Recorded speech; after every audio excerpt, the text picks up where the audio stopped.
Hello friends, welcome to Pushpita's হেসেল। আজ আমি আপনাদের সামনে হাজির হয়েছি আরও একটি নতুন রেসিপির সঙ্গে। আজ আমি আপনাদের সঙ্গে শেয়ার করব একদম অনুষ্ঠান বাড়ির মতো মুড়ি ঘন্ট ডালের রেসিপি। এটা কম বেশি সকলেই আমরা বাড়িতে বানিয়ে থাকি। আজ আমি কিভাবে বানাবো সেটাই আমি আপনাদের সঙ্গে শেয়ার করব। মুড়ি ঘন্ট ডাল বানানোর জন্য প্রথমেই আমার লাগছে মুগ ডাল। একটি কড়াই বসিয়ে তার মধ্যে আমি 250 গ্রাম মুগ ডাল দিয়ে একটু ভালো করে এটাকে ভেজে নেব লাল লাল করে। দেখুন ডালটা আমার লাল করে ভাজা হয়ে গেছে। এবার আমি এর মধ্যে জল অ্যাড করে দেবো, দিয়ে এটাকে আমি কিছুক্ষণ ফুটে নিতে দেব। কিছুক্ষণ ফোটার পরে ওপরে সাদা সাদা যে ফেনা হয়েছে সেটাকে আমি একটি হাতার সাহায্যে কাটিয়ে ফেলে দিচ্ছি।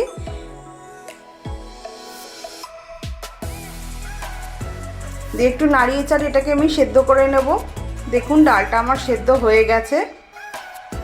আর আমার লাগছে মাছের মাথা। এখানে আমি একটি বড় সাইজের কাতলা মাছের মাথা ছোট ছোট করে কেটে নিয়ে ওর মধ্যে পরিমাণ মতো নুন ও হলুদ দিয়ে ভালো করে মাখিয়ে নিচ্ছি। এরপর একটি কড়াই বসিয়ে তার মধ্যে আমি সর্ষের তেল দিয়ে সেটাকে গরম করে নেব। তেলটা গরম হলে একে একে মাছের মাথাগুলোর মধ্যে দিয়ে আমি ভালোভাবে ভেজে নেব লাল করে উল্টে পাল্টে। দেখুন আমার লাল করে মাথাগুলো ভাজা হয়ে গেছে। এবার আমি একটি পাত্রে এটাকে তুলে রেখে দেব। একইভাবে অন্যগুলো আমি ভেজে নেব। আর ফোড়নে লাগছে তেজপাতা, শুকনো লঙ্কা ও গোটা গরম মশলা। তেলের মধ্যে আমি ফোড়ন দিয়ে 25 থেকে 30 সেকেন্ড এটাকে একটু নাড়াচাড়া করব। এরপর এর মধ্যে দিয়ে দিচ্ছি দুটো বড় সাইজের পেঁয়াজ ও 2 চামচ আদা ও রসুনের পেস্ট দিয়ে আমি 4 থেকে 5 মিনিট এটাকে ভালো করে রান্না করে নেব। 5 মিনিট পর এর মধ্যে আমি অ্যাড করে দেবো 4টি কাঁচা লঙ্কা ও একটি টমেটো কুচি দিয়ে এটাকে আমি আরও 3 থেকে 4 মিনিট একটু কষিয়ে রান্না করে নিচ্ছি। এবার আমি একে একে দিচ্ছি 1 চামচ হলুদ গুঁড়ো, জিরের গুঁড়ো, লঙ্কার গুঁড়ো ও 1 চামচ কাশ্মীরি লঙ্কার গুঁড়ো, পরিমাণ মতো চিনি দিয়ে একটু মশলাটাকে ভালোভাবে কষিয়ে নেব। তারপরের মধ্যে অ্যাড করে দিলাম পরিমাণ মতো নুন। নুনটা অ্যাড করে নাড়াচাড়া করেই ভেজে রাখা মাথাগুলোর মধ্যে দিয়ে আমি মশলার সাথে মাথাটাকে কষিয়ে নেব।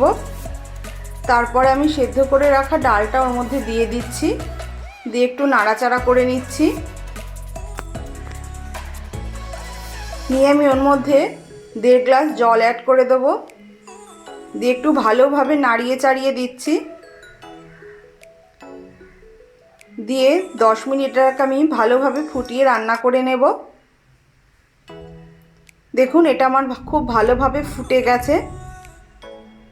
এবার আমি এর মধ্যে দিচ্ছি 1 চামচ গরম মশলা গুঁড়ো ও 1 চামচ ঘি দিয়ে আমি খুব ভালোভাবে একটু নাড়াচাড়া করে দিয়ে আরও 5 মিনিট এটাকে আমি রান্না করে নেব। দেখুন এটা আমার রান্না করা হয়ে গেছে। তৈরি হয়ে গেছে আমার মুড়ি ঘন্ট ডাল। এবার এটা আপনারা গরম ভাতের সাথে পরিবেশন করুন। দুপুরের খাওয়া একদম জমে যাবে। রেসিপিটি যদি ভালো লেগে থাকে লাইক ও শেয়ার করতে ভুলবেন না। নতুন নতুন রেসিপির জন্য চ্যানেলটিকে তাড়াতাড়ি সাবস্ক্রাইব করে ফেলুন। দেখা হবে আবার অন্য কোনো ভিডিওতে নতুন কোনো রেসিপির সাথে। সকলে ভালো থাকবেন।